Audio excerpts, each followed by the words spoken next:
I'll be speaking at this conference today. It was quite interesting that people didn't know our unit existed, and that there's a whole unit devoted to development of AI technologies for the good of society.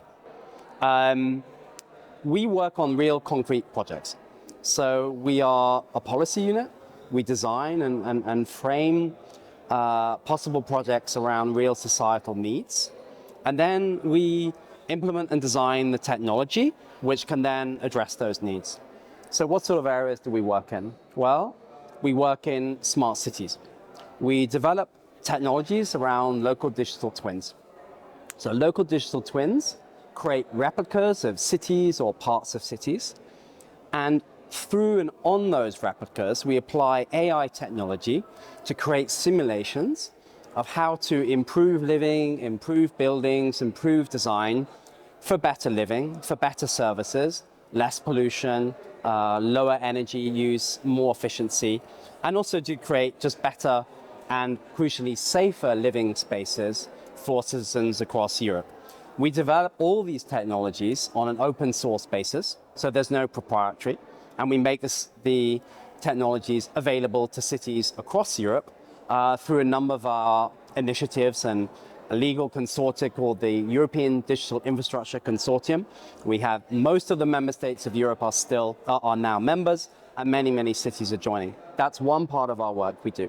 Another big part of the work we do, really this AI for public good in the strict sense. We work on disaster relief, we work on reconstruction, we work on health, so diagnosis of cancer, prostate cancer, breast cancer, energy efficiency. And what's very topical at the moment in the framework of reconstruction, this very much linked to our smart cities, is building a digital twin for the reconstruction of Ukraine. So there we assess damage to buildings, to areas. We plan scenarios on the basis of the digital twins.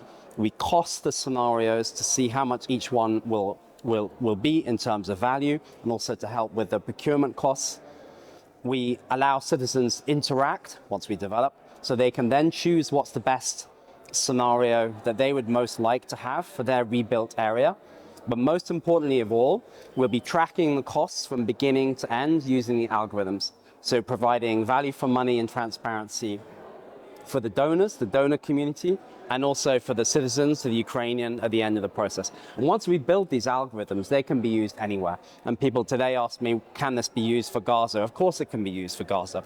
If the political decision is that the European Union helps in the reconstruction with Gaza, then we can use our algorithms we've developed and new algorithms in the context of Gaza.